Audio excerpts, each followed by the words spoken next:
चलिए, कैसे हो सब? बढ़िया है। ये केमिस्ट्री की क्लास है, तो साइंस वालों की, आर्ट्स वाले अगर कोई जुड़े हैं तो रिमूव हो जाए।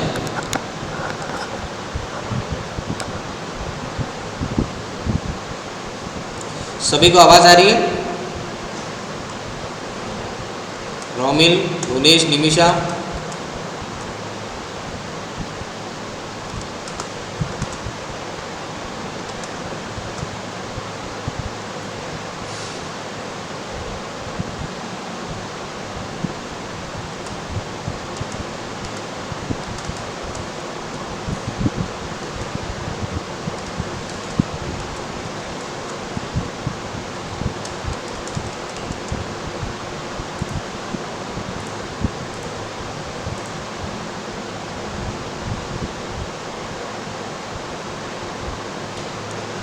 सभी को आवाज़ आ रही है?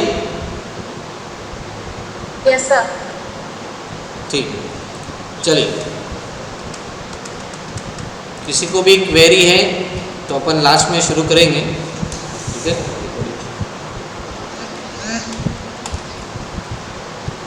चलिए, अपन ने कल की क्लास में जो है वो फैराडे विधि की बात की थी, जिसमें अपन ने कहा था कि अपन जो है वो सैंपल एक को स्टैंडर्ड मानेंगे और उस स्टैंडर्ड का यूज़ करते हुए अपन किसी अननोन की मैग्नेटिक ससेप्टिबिलिटी जो है वो कैलकुलेट कर सकते हैं। जैसा कल बताया था कि हमें पहले तो जिस अननोन की मैग्नेटिक ससेप्टिबिलिटी कैलकुलेट करनी है उसके लिए f का मान ज्ञात करेंगे। और f कैसे ज्ञात करेंगे? तो जो आपके अननोन सैंपल है जिसका हमें मैग्नेटिक ससेप्टिबिलिटी कैलकुलेट करनी है, उसको मैग्नेटिक फील्ड की प्रेजेंस में और उसकी एब्सेंस में जो है दोनों में अपन उसका वेट करेंगे और वो जो डिफरेंस आएगा वो किसके बराबर होगा? आपके फोर्स के बराबर होगा। उसके बाद अपन ने जो एक स्टैंडर्ड ले रहे हैं जिसका अपन को मैग्नेटिक ससेप्टिबिलिटी पता है, उन दोनों को अपन कंपेयर करेंगे, दोनों के फोर्स को। तो अपन ने लिखा था फोर्स स्टैंडर्ड का मास स्टैंडर्ड की और मैग्नेटिक ससेप्टिबिलिटी किसकी? स्टैंडर्ड की, इक्वल टू क्या हो जाएगा? आपके फोर्स अननोन का जिसका हमें ज्ञात करना है, मास अननोन का और मैग्नेटिक ससेप्टिबिलिटी अननोन की। दोनों की चुंबकीय क्षेत्र सेम है, प्रवणता सेम है, इसलिए अपन दोनों को कंपेयर करते हैं और फिर अपन जो है वो अननोन की मैग्नेटिक ससेप्टिबिलिटी जो है उसको क्या करते हैं? कैलकुलेट कर पाते हैं, क्योंकि जो स्टैंडर्ड है उसका फोर्स भी वही होगा। उस स्टैंडर्ड को अपन जो है सैंपल को अपन मैग्नेटिक फील्ड की प्रेजेंस में और एब्सेंस में रखेंगे, फोर्स निकलेगा। मास अपन को स्ट्रक्चर पता है, मास कैलकुलेट कर सकते हैं। मैग्नेटिक ससेप्टिबिलिटी अपन को ऑलरेडी पता होती है, तो उन सब के मान रखेंगे तो अपन को अननोन की मैग्नेटिक ससेप्टिबिलिटी पता चल जाएगी। अननोन के लिए फोर्स, लगने वाले फोर्स को भी अपन पता कर सकते हैं और उसका मास भी अपन कैलकुलेट कर सकते हैं। तो इससे अपन डायरेक्ट जो है वो अपन मैग्नेटिक ससेप्टिबिलिटी कैलकुलेट कर पाते हैं। और जब अपन को मैग्नेटिक ससेप्टिबिलिटी पता चल जाती है तो अपन उसकी मोलर ससेप्टिबिलिटी भी जो है वो कैलकुलेट कर सकते हैं, ठीक है? कल यहाँ तक पढ़े थे। अब आगे बढ़ते हैं और बात करते हैं गॉय विधि की। अब देखिए, गॉय विधि और फैराडे विधि की अगर मैं बात करूं तो दोनों में जो डिफरेंस है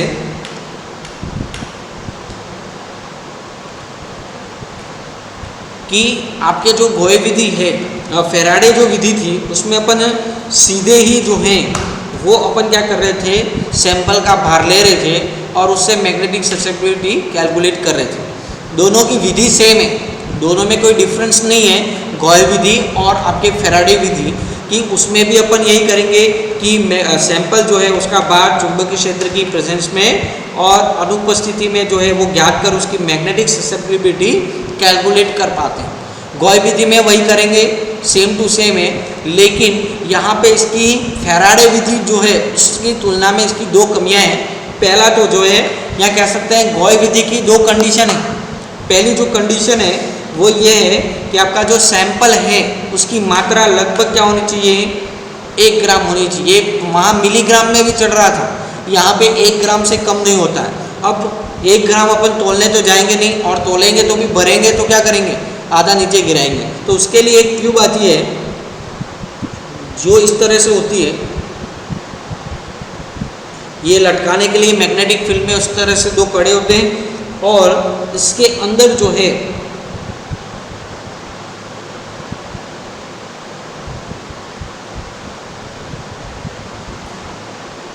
इस तरह से ये होता है।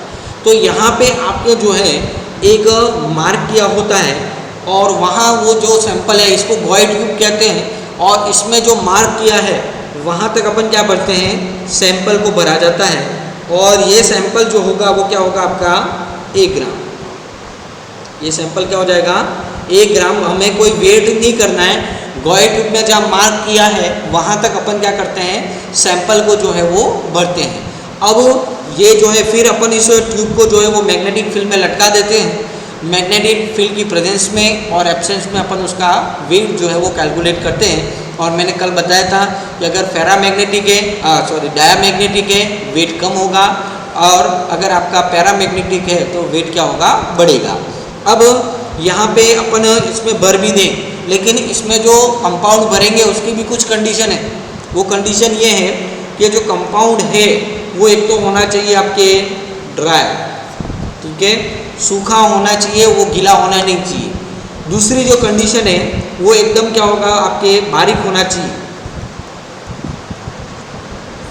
ठीक है, कि एक पाउडर फॉर्म में होगा,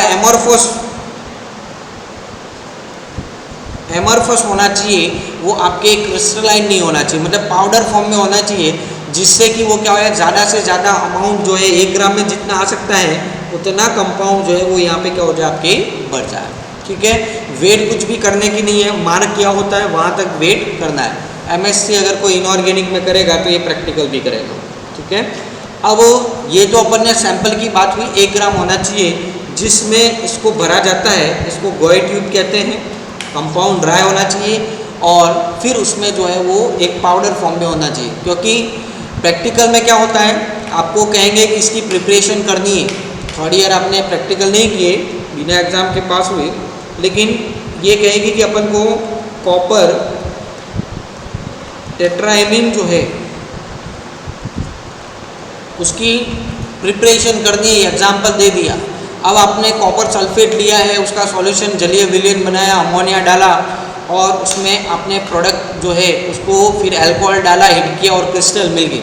अब ये प्रिपरेशन हो गई, उसके बाद अपन उसके प्रकृति के बारे में जानेंगे कि मैंने जो बनाया है वो किस नेचर का है। तो ये इसी के आधार पर तो अपन ने जो है वो क्या करते हैं, उसके बारे में, चरित्र के बारे में पता करेंगे कि अपन ने जो कंपाउंड बनाया वो कैसा है। अनुचुंबकीय है, प्रतिचुंबकीय है। अगर अनुचुंबकीय प्रतिचुंबकीय पता चलेगा, उसके संरचना के बारे में अपन को पता चल जाएगा और उसका संकरण भी पता चल जाएगा, तो लगभग हमें उसके सब जानकारी जो है उस कंपाउंड की 3D के बारे में पता चल जाती है। तो यहाँ पे कंपाउंड बना लिया। अब उस कंपाउंड को पहले तो क्या करेंगे, सुखाएंगे और ड्राई करेंगे, फिर अगर वो क्रिस्टलाइन है तो उसको एमरफस बनाएंगे और फिर उसका जो है वो वेट किया जाएगा। किसकी प्रेजेंस में, मैग्नेटिक फील्ड की प्रेजेंस में और एब्सेंस में, ठीक है। अब इस गॉय विधि की पहली तो कंडीशन क्या हो गई, कमी फैराडे की तुलना में इस सैंपल 1 ग्राम होना चाहिए। दूसरी जो इसकी कमी है वो ये है कि आपका जो सैंपल है, ठीक है, उसमें अपन ये कह रहे हैं कि इस विधि से अपन सीधे विशिष्ट सुग्राहिता जो है उसको कैलकुलेट नहीं कर पाते। इसके लिए पहले अपन को कौन सी आयतन सुग्राहिता ज्ञात करनी होती है, वॉल्यूम ससेप्टिबिलिटी कैलकुलेट करते हैं, फिर उसमें अपन किसका भाग देते हैं, घनत्व D का भाग देते हैं। उससे हमें क्या प्राप्त होती है, विशिष्ट सुग्राहिता। कल अपन ने सूत्र लिखा था, विशिष्ट सुग्राहिता काय अपॉन, ये विशिष्ट सुग्राहिता का सूत्र है। तो आयतन सुग्राहिता ज्ञात करेंगे और उसमें अपन किसका भाग देंगे, घनत्व का भाग देंगे, तो हमें क्या प्राप्त हो जाएगा, विशिष्ट सुग्राहिता। लेकिन इतना आसान नहीं है जितना अपन बोल रहे हैं, क्योंकि इसके लिए जो घनत्व चाहिए,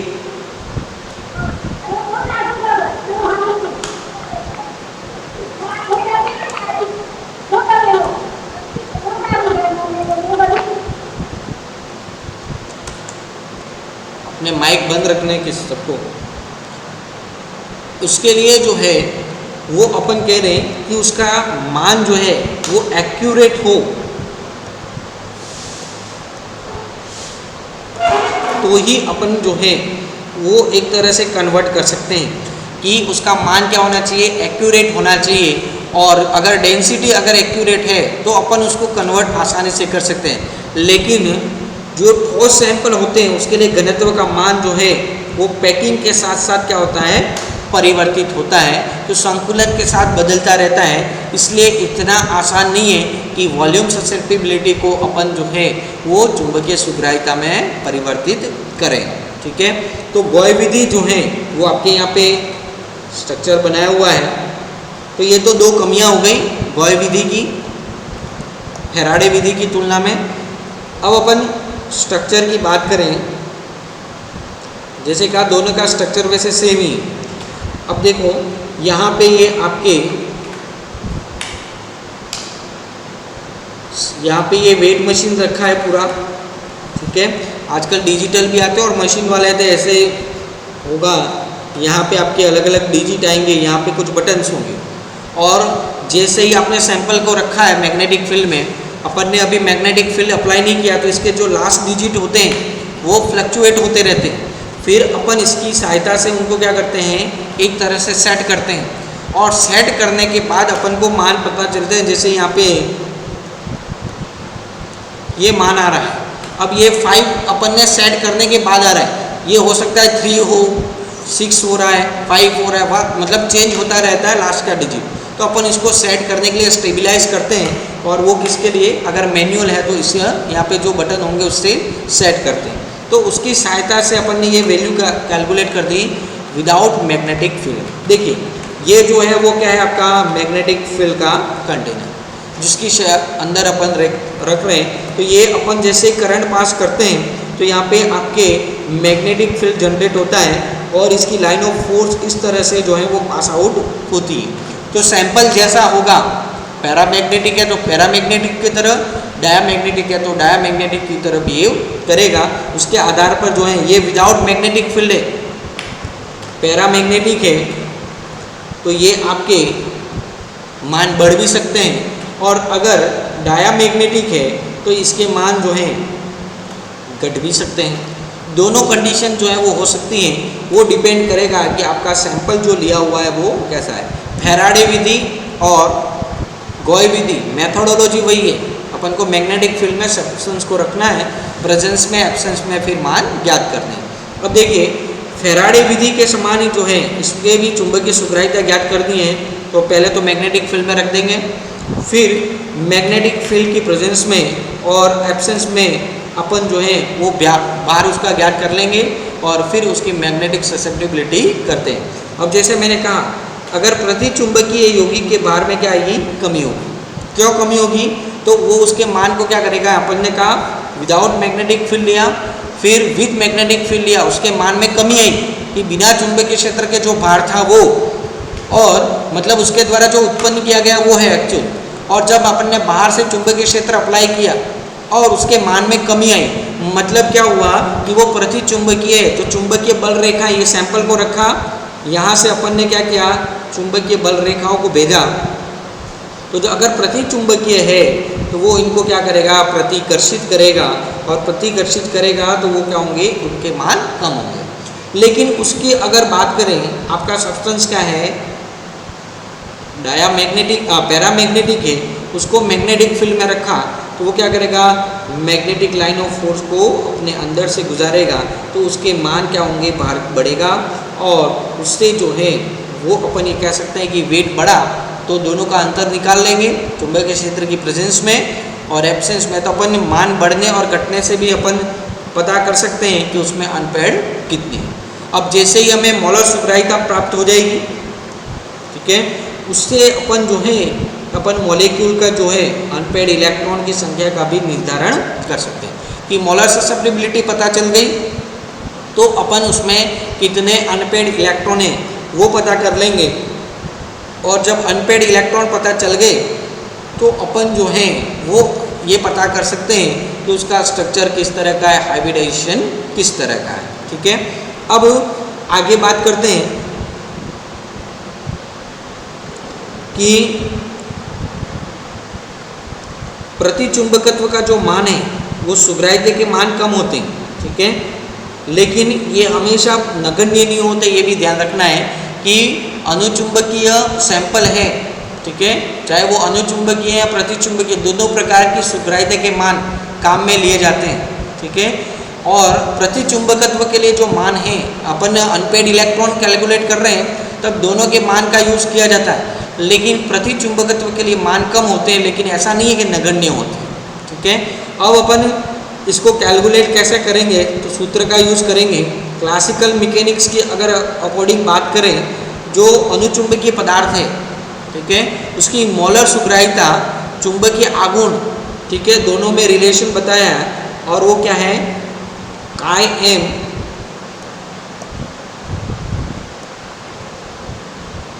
molar susceptibility is equal to n square mu square 3RT, ठीक है। क्लासिकल मैकेनिक्स के अनुसार अनुचुंबकीय मोलर सुग्राह्यता किसी अणु के चुंबकीय आघूर्ण, ठीक है, मोलर ससेप्टिबिलिटी जो है उसके मैग्नेटिक मोमेंट से इस तरह से जो है वो रिलेट होती है कि n स्क्वायर, n क्या है, आवागाद्रो संख्या है, r जो है वो कांस्टेंट है, T टेम्परेचर है, और आपके जो हैं वो म्यू क्या है, बोर मैग्नेटॉन है, म्यू क्या है, बोर मैग्नेटॉन है, और इसको अपन Bm के रूप में जो है वो डिनोट करते हैं, और 1 Bm इज इक्वल टू क्या होता है, ये होता है, ठीक है। अब इसी सूत्र में जो है चुंबकीय आघूर्ण के लिए अपन अगर इस इक्वेशन जो है 3.12 को अगर हल करते हैं, सभी मानों को रखते हैं, तो हम मान का अगर रखें और उसको हल करें तो हमें ये प्राप्त होता है, म्यू इज इक्वल टू क्या हो जाएगा, 3RT काई एम अपॉन n स्क्वायर। इसको सिर्फ सिंप्लीफाई किया है, और अपन चुंबकीय आघूर्ण पता करना चाह रहे हैं, तो स्क्वायर है तो उसके ऊपर क्या हो जाएगा, पूरे के ऊपर 1/2 हो जाएगा। अब यहाँ पे R भी कांस्टेंट है, ठीक है, आवागाद्रो संख्या भी कांस्टेंट है, उनके सब के मान अगर अपन रखते हैं और उसको अगर अपन जो है वो क्या करें, एक तरह से सिंप्लीफाई करें, तो हमें जो मान प्राप्त होता है वो क्या होता है, ये मतलब अपन म्यू इज इक्वल टू क्या लिखते हैं, 2.84 और काई एम टी 1/2।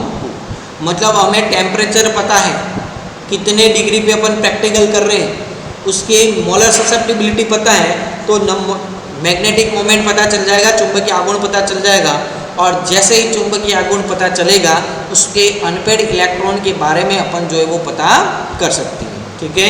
तो म्यू का मान पता चलने पर अपन ट्रांजिशन एलिमेंट जो हैं चुंबकीय आघूर्ण के मान से परमाणु में उपस्थित अयुग्मित इलेक्ट्रॉन तथा भरे हुए कक्षकों की जानकारी मिल जाएगी, ठीक है, और इससे अपन जो है उस मॉलिक्यूल की स्ट्रक्चर के बारे में भी जो है वो संकेत मिलते हैं, उस कॉम्प्लेक्स किस तरह का होता है।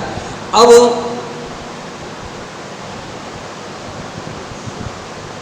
ये जो आगे दे रखा है मैग्नेटिक मोमेंट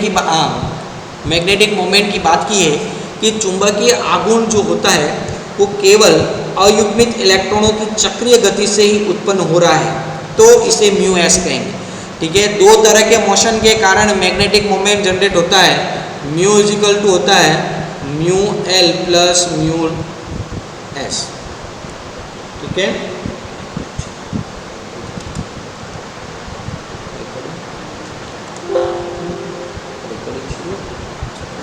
ठीक है, म्यू एल और म्यू एस ये टोटल मोमेंटम है, लेकिन फर्स्ट ट्रांजिशन जो सीरीज होती है उसमें ये जो म्यू एल होता है वो आपके क्या हो जाता है, लिगेंड के द्वारा क्वेंच हो जाता है और उसको नगण्य मान लिया जाता है, इसलिए ये बहुत आउटर मोस्ट बाहर की तरफ है और वो न्यूक्लियस के द्वारा जो है वो रिपेल नहीं होता, इतना इसमें अफेक्ट नहीं होता है, इसलिए इसको नगण्य मान लेते हैं और खाली स्पिन के कारण जो है वो कैलकुलेट करते हैं। लेकिन हमेशा सबके लिए ये नगण्य हो ऐसा ज़रूरी नहीं है, सेकेंड और थर्ड ट्रांजिशन सीरीज के लिए नगण्य नहीं होता है, लेकिन फर्स्ट ट्रांजिशन में अपन ऐसे लिखते हैं। तो अपन अगर कह रहे हैं कि खाली वो जो चुंबकीय आघूर्ण म्यू का मान वो अनपेड इलेक्ट्रॉन की चक्रीय गति के कारण हो रहा है, अक्षीय गति के कारण नहीं हो रहा है। तो आपके जो है वो आपके उसको किसके द्वारा डिनोट करेंगे, म्यू एस के द्वारा डिनोट करेंगे। तो mu S is equal to formula क्या हो गया, 4√4s s plus 1 for magneto. S क्या है, चक्रण क्वांटम संख्या। और अगर अपन कहें चुंबकीय क्षेत्र की उत्पत्ति जो है अयुग्मित इलेक्ट्रॉनों के कक्षीय कोणीय संवेग से भी हो सकती है। जैसा मैंने अभी कहा कि दोनों से हो सकती है, जरूरी नहीं कि स्पिन से ही हो। कक्षीय और कोणीय संवेग से दोनों तरह के motion, axial motion, orbital motion, दोनों तरह के मोशन के कारण भी हो सकती है। तो फर्स्ट ट्रांजिशन सीरीज के लिए अपन ने सामान्य समीकरण कहा कि टोटल एंगुलर मोमेंटम ये होता है, ठीक है। लेकिन यहाँ पे जो L+1 होता है फर्स्ट ट्रांजिशन सीरीज के लिए वो नगण्य होता है, जीरो होता है, और सिर्फ स्पिन रहता है, वो भी अपन आगे बात कर रहे हैं, ठीक है। अब वो लिगेंड के द्वारा उनके क्या हो जाता है, क्वेंच हो जाता है। अब L क्या है, अणु में उपस्थित सभी इलेक्ट्रॉनों की कक्षीय कोणीय संवेग क्वांटम संख्याओं का परिणाम है, जिसको अपन लिखते हैं +L 0 -L, ठीक है। तो ये आपके जो है वो क्वांटम संख्या है। अब यहाँ पे जो एक इलेक्ट्रॉन के लिए चक्रण क्वांटम संख्या जिसको अपन S या ms कहते हैं, उसका मान ±1/2 हो सकता है, ठीक है, एक के लिए। तो n इलेक्ट्रॉन है तो S = क्या हो जाएगा आपके ms × n। अब ms या S का मान क्या है आपका, स्मॉल s का, वो क्या है ±1/2 होता है। तो n क्या है, अनपेड इलेक्ट्रॉन की संख्या।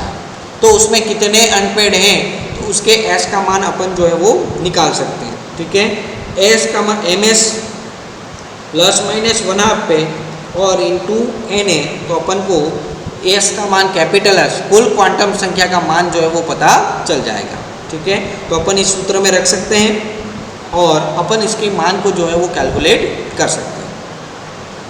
देखिए